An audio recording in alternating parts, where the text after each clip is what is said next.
C'est bon. Mais le courage reste là. Ben, il y en a chez qui il pleut, il fait carrément très très froid, donc c'est vrai qu'on a de la chance quand même. Jean-Claude, est-ce que je peux te demander de me tenir le micro? Voilà. Donc, j'ai décidé de vous conter une histoire. Est-ce que je peux tenir votre attention 3 minutes ou pas? Oui. 3 minutes, c'est long? Vas-y, Bomba. Bon, allez. Pour ceux qui ont envie d'écouter, une petite histoire, voilà. Donc ces deux hommes se retrouvent par hasard devant un site archéologique. L'un des deux est un Amérindien qui venait se recueillir sur la terre de ses ancêtres et se mit à lui conter une histoire. Il y a longtemps, notre monde était très différent de ce qu'il est aujourd'hui. Il y avait moins de gens et on vivait plus près de la terre. On connaissait le langage de la pluie, des récoltes et du grand créateur. On savait même parler aux étoiles et au peuple du ciel. On était conscient que la vie est sacrée et provient du mariage de la terre-mère et du ciel. À cette époque, il y avait un équilibre et les gens étaient heureux. Puis, avec tristesse, il reprit. Il s'est passé quelque chose. Personne ne sait pourquoi, mais les gens se sont mis à oublier qui ils étaient. Ils se sont alors sentis séparés de la terre et des autres, même de celui qui les avait créés. Perdus, ils erraient dans la vie sans aucune direction.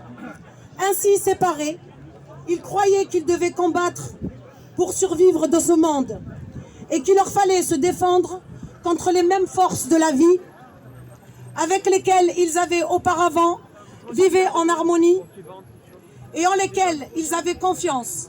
Bientôt, ils employaient toute leur énergie pour se protéger de leur environnement au lieu de faire la paix avec leur monde intérieur.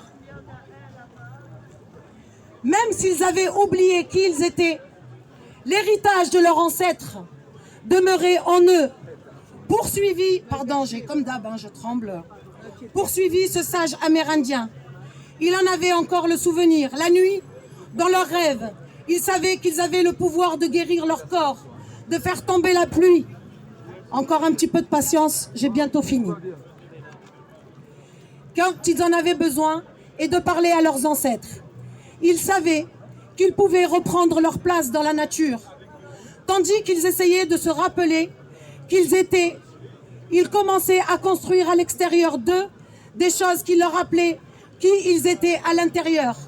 Avec le temps, ils construisirent même des machines pour guérir, des produits chimiques pour faire pousser leurs récoltes et des réseaux de fils pour communiquer à longue distance. Plus ils s'éloignaient de leur pouvoir intérieur, plus leur vie extérieure s'encombrait de choses dont ils croyaient qu'ils pouvaient les rendre heureux. Oui, j'ai presque fini. Comment l'histoire se termine-t-elle? Demande l'homme au sage. Les gens ont-ils retrouvé leur pouvoir? Se sont-ils souvenus de qui ils étaient? La question le fit sourire, puis il murmura. Nul ne le sait, car il n'est pas fini. Les gens qui se sont perdus sont nos ancêtres, et c'est nous qui écrivons la fin de l'histoire. Que pensez-vous qu'il est arrivé? Rappelons-nous que nous sommes souverains, que nous avons le pouvoir de faire changer les choses, le poison en élixir.